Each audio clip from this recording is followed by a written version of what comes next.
Sister Teresa, do you know anything about these shoes right here? Zachaboo Sneaker Reviews.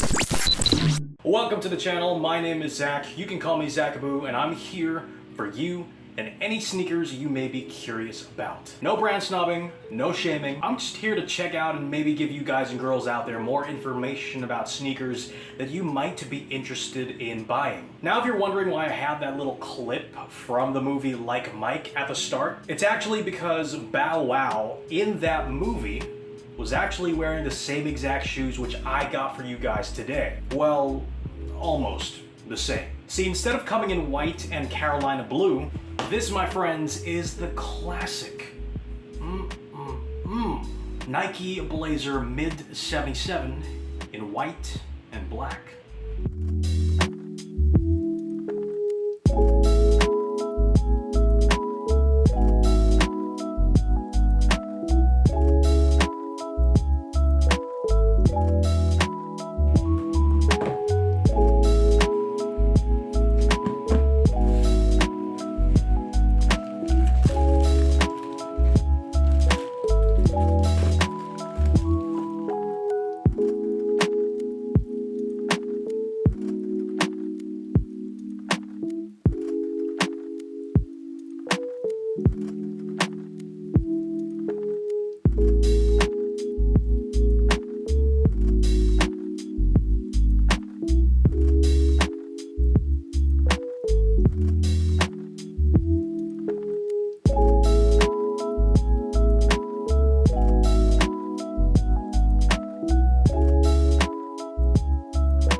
Whew. Wow. As fresh as the day that these guys hit shelves, and they are still so gorgeous. You can actually smell the leather on these. But anyway, what I find really weird, and going back to the whole Like Mike movie real quick, is that Bow Wow in that movie, or as his name was, Calvin, was wearing a beat up pair of these things. And when he found them, there were the initials M and J found on the inside of the tongue right there. You know, everyone just assumes that it stands for Michael Jordan, myself included, because of the movie title and because every time that Calvin put these things on, he would just instantly become the best baller on the court. Which is kind of weird because the shoe itself wasn't made popular by MJ. Matter of fact, if we look back to the time that Nike first dabbled into the whole basketball scene, it would take us all the way back to 1973. The Nike Blazer was first released in 1973 as Nike's best basketball sneaker, which isn't exactly how we think of it today. The brand was only 9 years old at the time, a young upstart still finding its way through the industry, and for most of that time, they weren't even known as Nike. They were still known as Blue Ribbon Sports, which was founded in 1964 by Bill Bowerman and Phil Knight as basically a reseller of Japanese footwear in the US. But it wasn't until 1971 with the design of the famous swoosh that they'd be known as Nike and begin creating their own shoes. 2 years after Nike was founded, they took that now famous swoosh and plastered it on a plain white shoe, creating a sneaker that was as much a logo as anything else.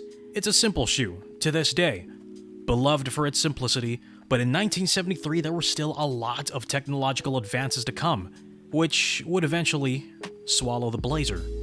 The shoe itself featured a leather upper, a mesh nylon tongue right there, and a textured vulcanized rubber cup sole, which was kind of the preferred sole back in the 1970s. In fact, each of those elements that I mentioned just now were the best available technology back in the day. And now, yeah, it's 2021, so it's pretty easy to forget that the 70s were sort of the early days for sneakers. Before the 60s and the 70s, sneakers were merely rubber-soled shoes that were primarily used for athletics, and pretty much nothing else. The first person ever to put on the Blazers was also the first person to expose NBA fans to Nike, and that was George the Iceman Gervin. The Iceman, as his name would suggest, had ice in his veins long before D'Lo was ever born. Dude was a straight-up bucket. And he also got his nickname because apparently he would torch guys on the court without even breaking a sweat. As time passed by, the Blazer not only became a basketball and lifestyle classic, it also became a go-to for skaters because of the durability of the rubber cup sole as well as the leather and suede uppers. Same goes with Bruin, which is probably why we've been getting SB renditions over the years. But before we get too carried away, let's get back to these guys. And if you've been watching my videos, you know that I gotta say, you can never go wrong with classic white sneakers, even if it has a little accent color, like right there. Call me basic, whatever. But I say white sneakers are an essential in every lifestyle sneaker rotation. Matter of fact, I even made a video about white shoes, which you can get under 5,000 pesos, or in dollars, that will be somewhere around $100. And you could probably find that somewhere up in the corner. The Blazers are as straightforward as you can possibly get in a shoe. All leather upper, rubber cup sole, suede hits. And look at that traction, man. They did not mess around back then. No storytelling, just straight up herringbone on these, which is probably why they were favorites on court, and even for skaters since it provided you with that bite. Like a lot of vintage shoes this past year, these guys got a little more love as well, and I'm all for it. Chunky sneakers are nice and all, but they aren't exactly at their peak anymore. It just goes with the times. Before the whole dad shoe, chunky sneaker trend really took off, we saw sock shoes dominate the market.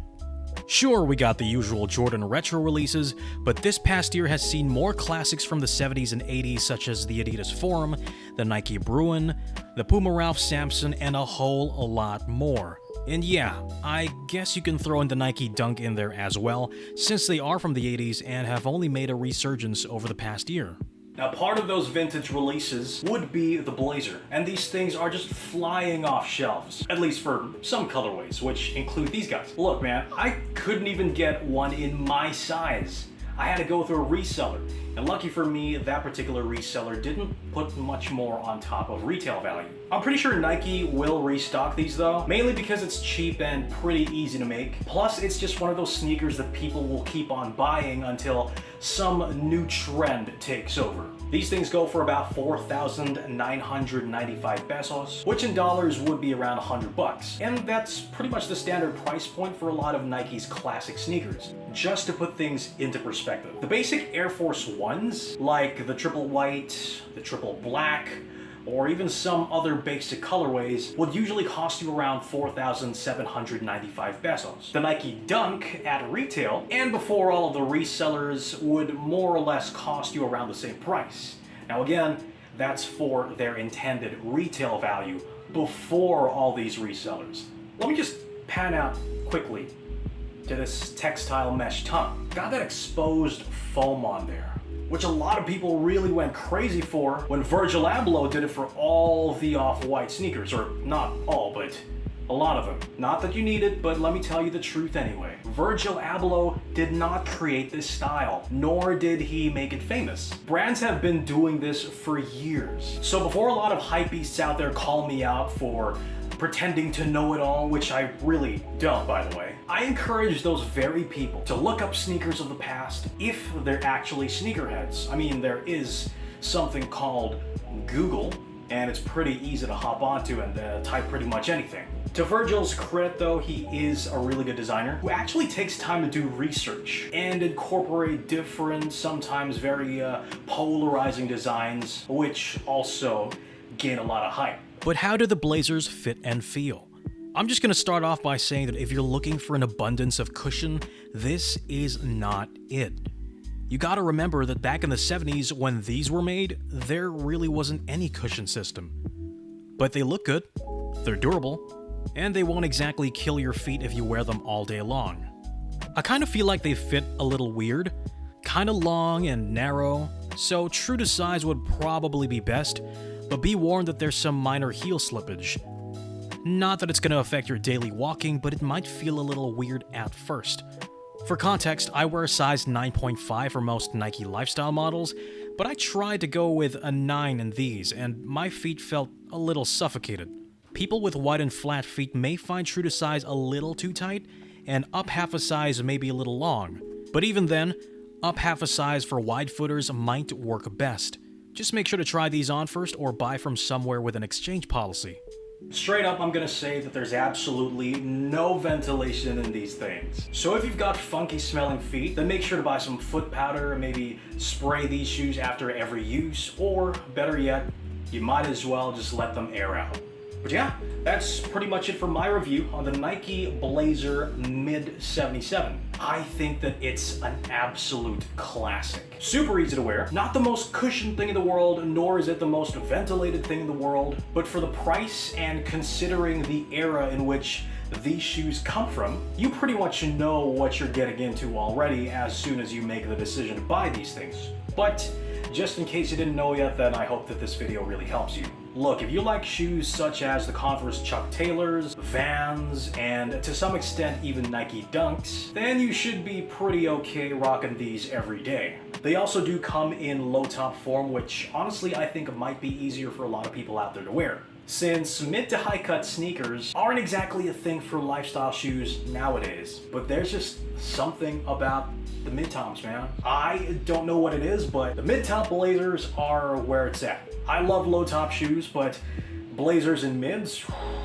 man, that's the wave, I'll tell you. If you are interested in grabbing a pair of these guys, I'll leave a link in the description box for any potential sites that may carry them still. On the other hand, physical stores such as Nike, Capital, or even the Soul Academy probably still have them in different colorways in store, and that's only if you're heading out of the house. I would suggest only going outside of the house though for essentials such as groceries and whatnot, because truth be told, the COVID situation here in the Philippines is, well, for lack of a better term, it's kind of a shit show. And as much as possible, I really want all you viewers out there to stay safe. Now, if you found this video helpful in helping you make a decision about these guys, or if you just like the content, then please do hit that thumbs up button because it really helps me out a lot. Consider subscribing if you're new to the channel, enable post notifications, and share my videos with your friends, because the more subscribers we have, the more giveaways we're also going to have. Link to the current giveaway mechanics, by the way, will be in the description box, and you can also find the link to my socials there as well. It's the road to 250 subscribers at the moment, so please, by all means, help this community grow, because it would be really good for other people to make more informed decisions before they buy certain sneakers. My name is Zach. You can call me Zachaboo. Thank you so much for watching, and I will see you next time.